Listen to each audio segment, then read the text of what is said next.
정치 검찰. 그날 우리의 시작은 미비했습니다. 하지만 애초에는 그 정도로 많은 분들이 나오시리라고는 아무도 기대를 못했을 겁니다. 근데 막상 그 엄청난 인파를 대하니까 이것은 단순히 인파로 끝나는 것이 아니라 거대한 역사가 용트림치고 있구나. 이제 굉장히 새로운 일이 시작되겠구나. 이런 확신을. 제가 시민운동을 오래 했는데 진짜 위대한 시민의 시대가 이 자리에서 서막을 올리는구나. 되게 벅찬 마음? 벅찼습니다. 2019년 가을, 수많은 촛불로 우리는 뜨겁게 불타올랐습니다.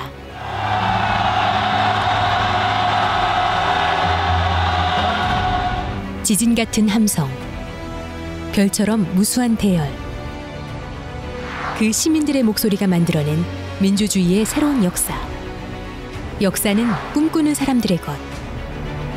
이제 꿈을 향해 전진한 촛불 시민들이 써내려간 역사를 기록합니다.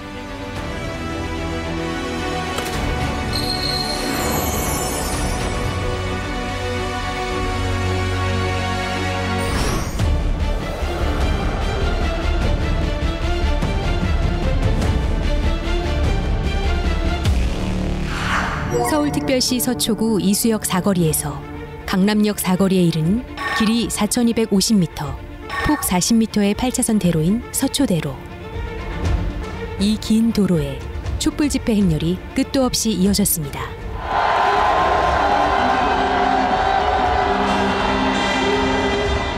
뭔가 잘못됐다는 걸 알고 이제는 바꿔야 되겠다는 생각 때문에 참석하게 되었습니다. 민주주의가 무엇인지 그리고 정의가 무엇인지 아이들에게 보여주고 싶어서 가족들이랑 같이 다 나왔습니다. 검찰이 주인인 듯한, 그래서 진짜 주인이 누군지 보여주기 위해서 저희는 온 가족이 나왔고요. 한 달 반 동안 조국 장관에 대한 여러 가지 언론, 검찰 행동하는 거 보고 분노가 많이 일어나서 나왔습니다. 2019년 8월 9일 조국 법무부 장관 내정. 이후 벌어진 비상식적이고 비인권적인 수사와 여론몰이가 검찰개혁 촛불 집회의 불씨였습니다. 조국 장관에 대한 검찰 수사와 언론 보도는 그나마 최소한 유지되어 왔던 한국 언론의 최소한의 존재 자존감이 완전히 무너진. 그러니까 검찰의 정치적 입장과 기득권 언론들이 이해관계가 하나로 동일시된 그런 양상을 보였던 매우 충격적인 상황 같아요.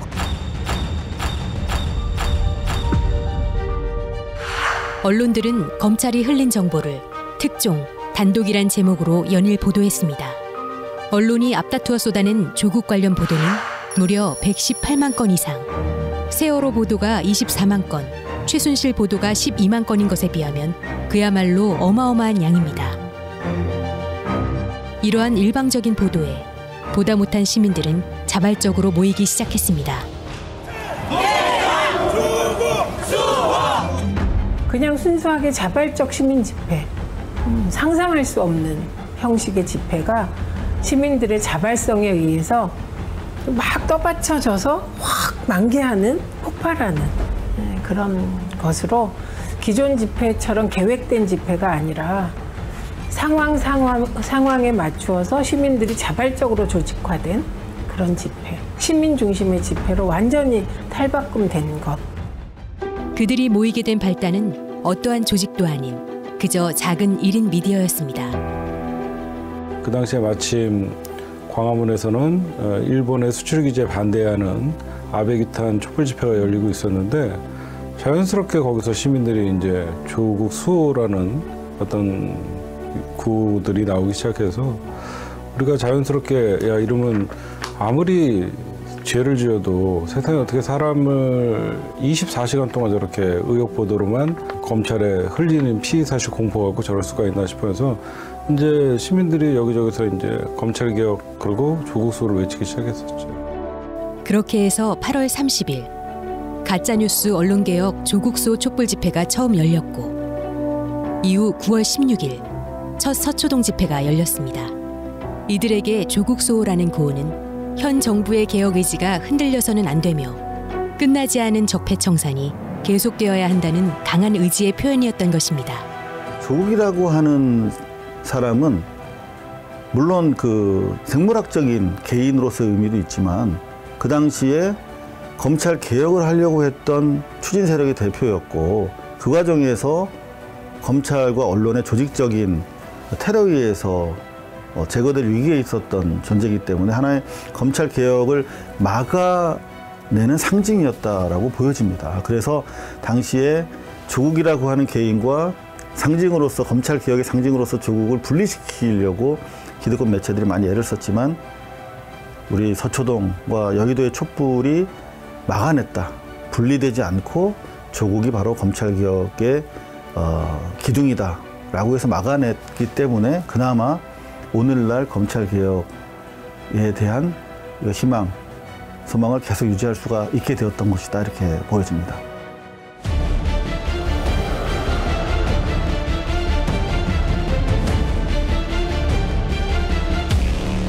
2019년 9월 16일 월요일 서초동에서 열린 첫 집회. 당시 참가 인원은 불과 300여 명이었습니다. 그런데 9월 20일까지 매일 열린 집회가 회차를 거듭할수록 참가자들은 기하급수적으로 늘어났습니다.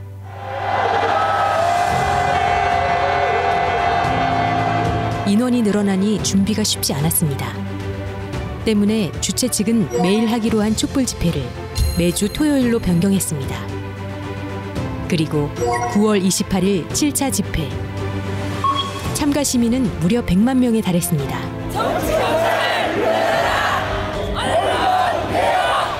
그때 처음에는 우리가 1차부터 6차까지, 5차까지 거의 한 200명, 300명이 왔죠. 그때는 소소하게 우리끼리라도 조국을 좀 숨 쉴 수 있는 공간을 만들어주자 했는데 금요일이었나요? 갑자기 한 2,000명이 나오시더라고. 그러면서 야, 우리랑 똑같은 생각을 하는 사람들이 이렇게 많구나라고 하면서 서로 이제 눈물을 흘리시는 분들도 있고 그러다가 토요일 날 집회를 했는데 한 3만 명 정도가 나왔죠. 그러면서 그래 한번 해보자라는 생각으로 그 다음 주에 진짜 기대감을 갖고 촛불 집회를 이어갔고 엄청난 숫자가 나오는 결과일 때 서로 사람을 보고 놀랐죠. 그냥. 와, 나와 같은 생각을 하는 사람들이 이렇게 많았구나 라는 생각들. 촛불을 든 시민들께서 다시 잡아주신 거죠. 우리가 조국이다. 검찰 개혁 반드시 완수하겠다. 그것을 다시 외쳐주신 거예요. 버스를 대절해 지방에서 올라온 시민이 있는가 하면 해외 동포들도 함께했습니다. 도이치란 프랑크푸르트에서 온 한인의 회장 이기자입니다. 여기 모임 시민 여러분이 최고 권력자입니다. 사명감으로, 소명감으로, 정의감으로 누가 뭐라 해서가 아니라 자발적으로 달려온 헤아릴 수 없이 많은 사람들은 그 자체로 감동이었습니다. 정의가 실현되는 세상을 만들겠다는 같은 마음을 가진 사람들. 그러기에 연령도 성별도 뛰어넘어 모두가 하나 될 수 있었습니다.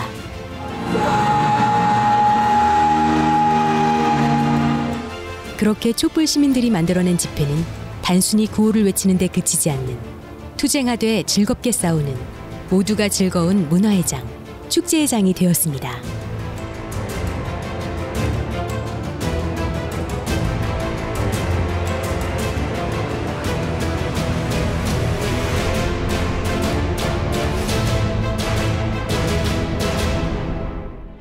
대한민국 호가 정의의 깃발을 달고 멋지게 흘러갈 수 있도록 늘 깨어 있으셔야 합니다.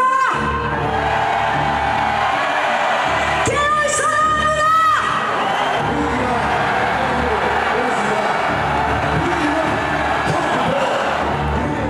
그리고 10월 12일 9차 검찰개혁 촛불 집회는 최후 통첩이라는 제목으로 열렸습니다. 그런데 집회를 잠정 중단하고 검찰의 수사를 지켜보려 했던 최후 통첩 집회 이틀 뒤 조국 장관이 전격 사퇴를 발표했습니다. 저는 검찰개혁의 도약대가 되겠습니다.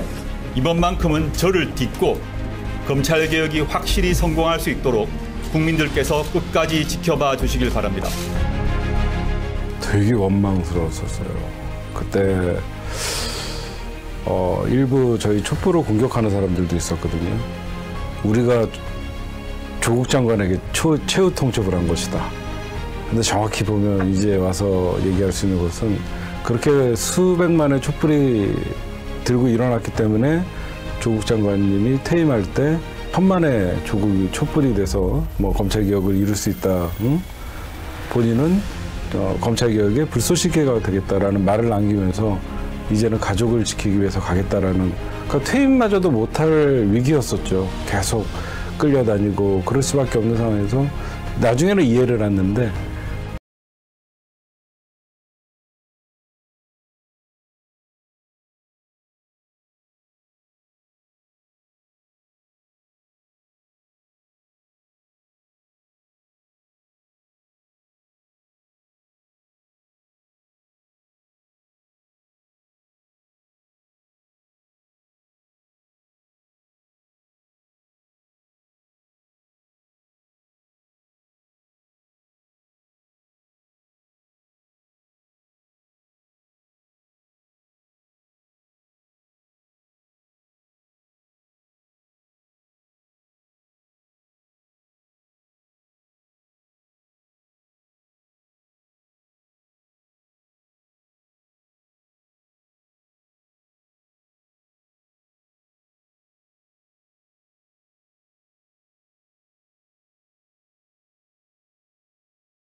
민주적 통제 장치에 둬야 되겠다. 그 민주적 통제 장치를 할 수 있는 데가 어디냐?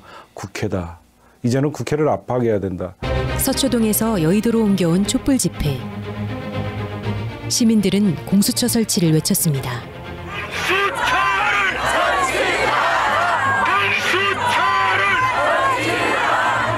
어느덧 계절은 가을에서 겨울로 접어들고 있었고 찬바람이 불기 시작했습니다.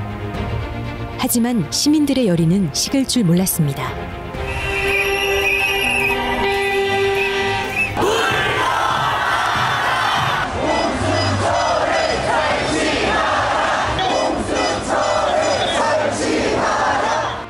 우리 시민 여러분들에게 제가 우리 자원봉사하시는 분들 15차까지 정말 감사드리고요. 2019년 가을의 전설의 주인공들이었습니다. 여러분들이 다음 주에 공수처가 통과가 되면 역사에 남을 현장에 여러분들은 그 주인공이었던 것입니다. 여러분들 자부심을 가져도 좋습니다. 그리고 11월 23일 15차 집회를 끝으로 검찰개혁 촛불 집회는 대장정의 막을 내렸습니다. 하지만 시민들이 이뤄낸 성과는 거대한 촛불 물결만큼이나 큽니다.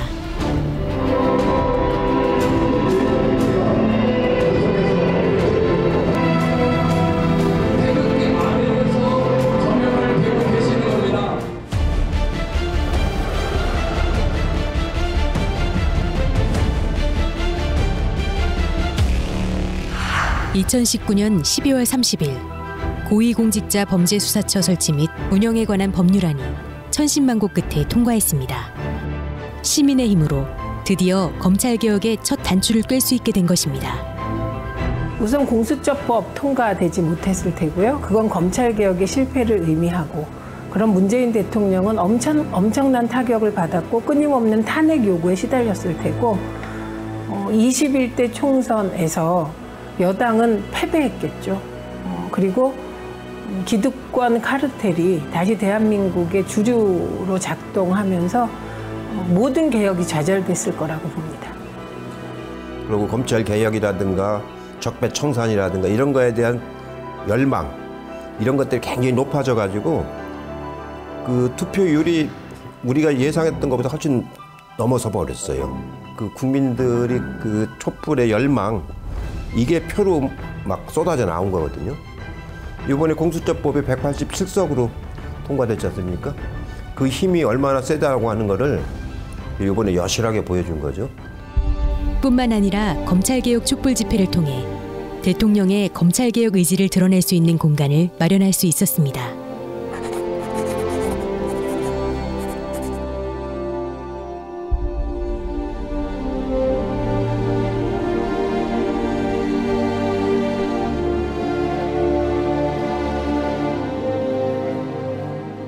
의견 속에서도 하나로 모아지는 국민의 뜻은 검찰의 정치적 중립 보장 못지않게 검찰 개혁이 시급하고 절실하다는 것입니다. 노무현 대통령의 꿈이자 문재인 대통령의 의지인 검찰개혁. 바로 촛불 시민들이 검찰의 조직적인 저항을 견제할 수 있는 든든한 후원군 역할을 한 것입니다. 검찰개혁 촛불 집회의 가장 큰 특징은 바로 시민들의 자발성입니다.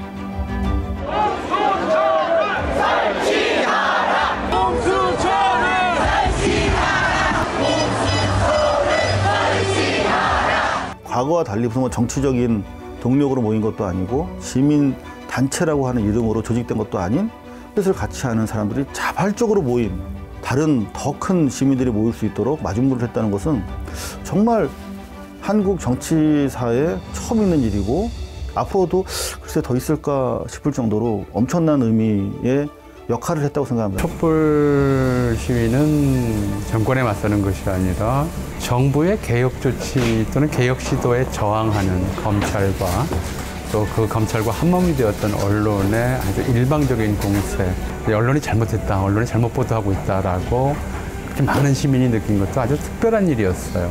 그런 점에서 이 촛불항쟁은 이제 우리 사회의 개혁 운동이 또는 민주적 개혁 운동이 이제 하나의 정권을 넘어서서 우리 사회에 오랫동안 누적되어 왔었던 각 분야의 이제 적폐를 상대로 초점을 이동해가는 하나의 신호탄이었다. 이렇게 볼 수 있겠죠. 네, 저는 그런 점에서 의식 갖는 의미가 이제 초유의 일이었다. 정권과 맞서는 것이 아니라 정권과 무관하게 힘을 이제, 과시해왔던 이제 검찰 권력, 언론 권력에 맞서는 일이었다. 그 점에서 이제 특별한 의미가 있다고 생각하고. 깨어있는 시민들의 조직된 힘. 그러기에 시민 스스로 집회의 주체가 될 수 있었고 집회가 축제처럼 즐거울 수 있었습니다.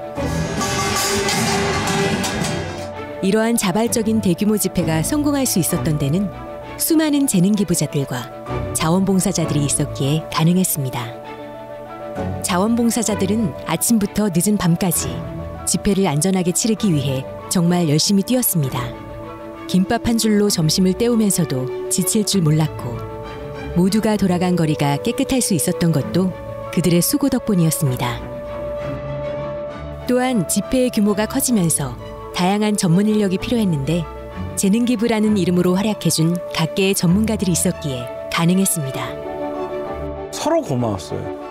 내 옆에서 앉아있는 분들, 많은 사람들이 그 당시에 무대가 어딘지도 모르면서 수십만 명이 몰려 나왔을 때 그냥 서로 울은 거예요. 집회가 감동스러운 게 아니라 집에서만 이렇게 안절부절 못하면서 저 당하는 조국을 안타까워하던 사람들이 나와 같은 생각을 한다는 사람들이 이렇게 많다는 걸 보면서 서로 고마웠었고 그 와중에서도 더 고맙다고 하면 묵묵히 보이지 않는 곳에서 그 청소해 주시고 플랜카드 나눠주시고 보이지 않는 헌신했던 분들이 많았기 때문에 단 하나의 사고도 없이 촛불 집회가 끝까지 잘 마무리가 될 수 있었던 것 같아요.